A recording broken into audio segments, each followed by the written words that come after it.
Bismillahirrahmanirrahim. Kusoo dhawaada shabakada Sayax aad uga barateen inay idin soo baahisay cilmiga tiknoolajiyada. Casharkii kaga horeeyay waxaynu kaga hadlaynay si template qurux badan WordPress loola soo dego. Casharkeena maanta wuxuu ku saabsanaan doonaa sida loo bedelo background-ka, icon-ka iyo header-ka uu leeyahay WordPress themes-ku. Haddii aanu tagno WordPress site-ka waxaan arkaynaa qaabkii markii hore uu ahaa. Waad aragtaan markaynu la soo degnay qaabkan ayuu inoo leekaday. Sidee baynu haddaba themeska aynu la soo degnay ama template-ka cusub aad wax uga bedeli kartaa. Waxaan ku noqonaynaa oo tagaynaa dashboard-ka, kadibna waxaynu ka dooranaynaa appearance, kadibna waxaynu ka dooranaynaa customize. Appearance then customize.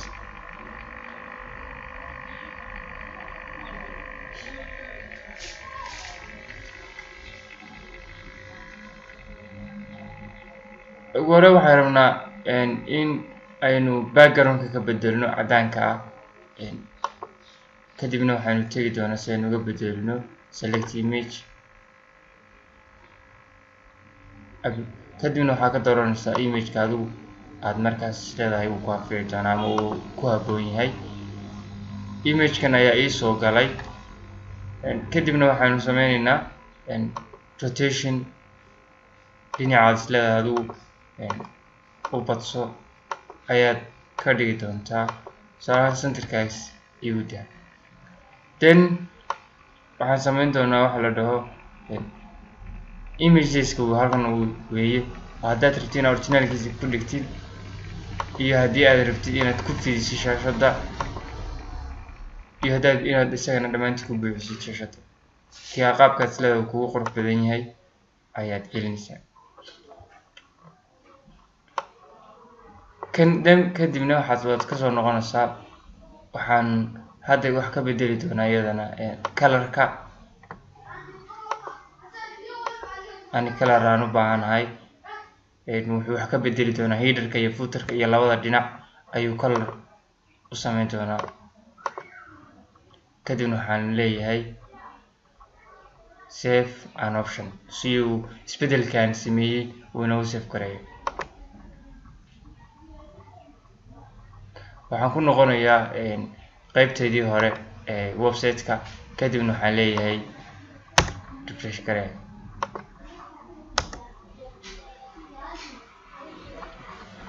Waynu aragnaa hadda waxaynu wax ka bedelnay WordPress, waxaynu ka bedelnay website-keena ama WordPress-keena qaybta hore ee home-ka ah iyo labadiisa dhinac oo aynu sameynay qaab qurux badan. Waynu garanay. Waxaan ku noqonayaa customize-kii. Waxaan wax ka bedeli doonaa iyadana set identity oo aynu ku arki doono title-kan hore oo ay kugu qoran tahay Sayax Technology iyo halkan waxaynu ku oranayaa marka hore logo plus tagline oo labadaba iga soo muuqan doona shaashadda. Just in WordPress baa soo baxday. Halkan waxaan ka dhigi doonaa oo ku qori doonaa kusoo dhawow shabakada Sayax Technology.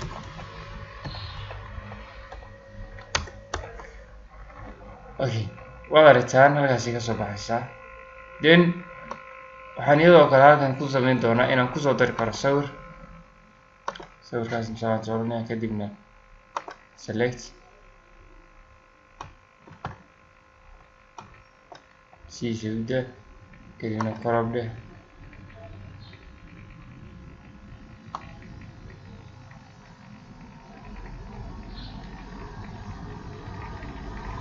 Waad aragtaan sawir baa kusoo darsamay.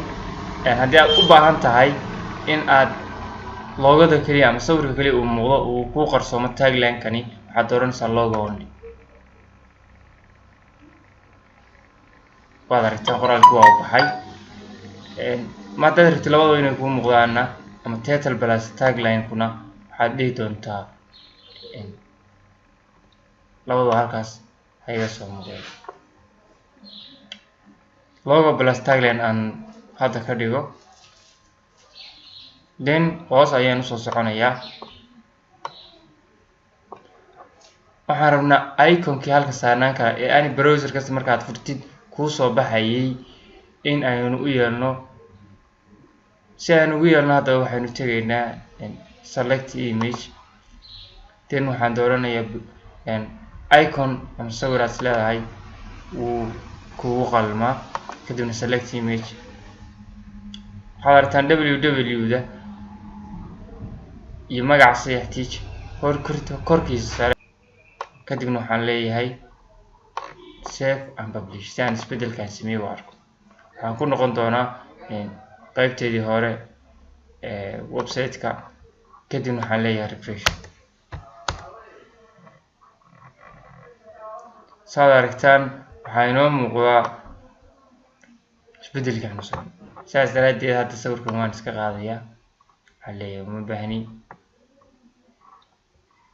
remove markaad dib uga saaris, kadibna save and publish. aan ku noqdo dhinaca website-ka,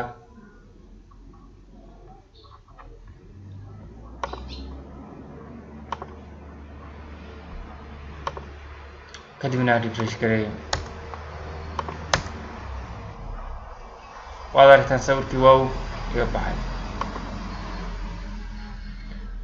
then intaa markaan sameeyo waxaan sameyn doonaa haddii la idmo inaan wax ka bedelo iyadana waxa la dhaho theme option. theme option-ka waxaan kasii dooranayaa header option, kadibna waxaan ka dooranaya show top header. waxaa la ku qori doonaa address-ka ama location-ka tusaale Soomaaliya. waxaa la ku qori doonaa numberka Soomaaliya, kadibna waxaa la ku geli doonaa email.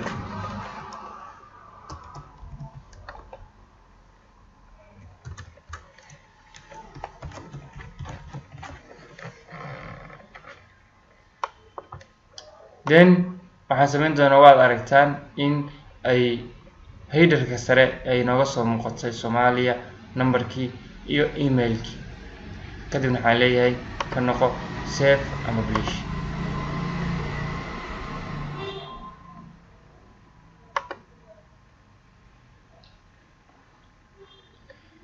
waxaa kaloo iyadana aynu baran doonaa haddii la idmo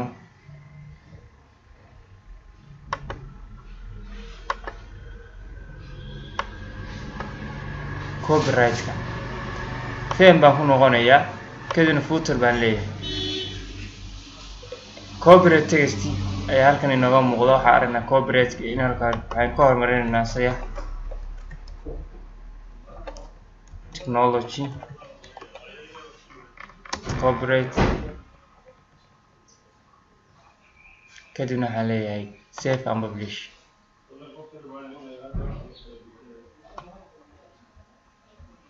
waad aragtaan Sayax Technology copyright all rights reserved.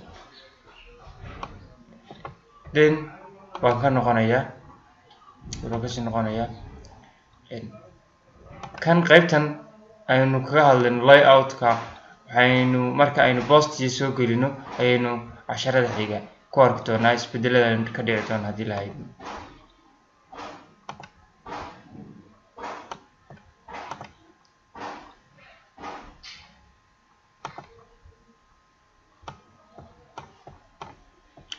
aynu dib u fiirino haddaba website-ka iyo waxa iska bedelay, kadibna aan dhahno refresh. waad arkaa headerka sare waxaa igu soo qornaaday oo waxaa igu soo qormay addresskii, locationkii iyo emailkii. sidoo kale waxaad aragtaan copyright-ka inay Sayax Technology ay ku qoran tahay.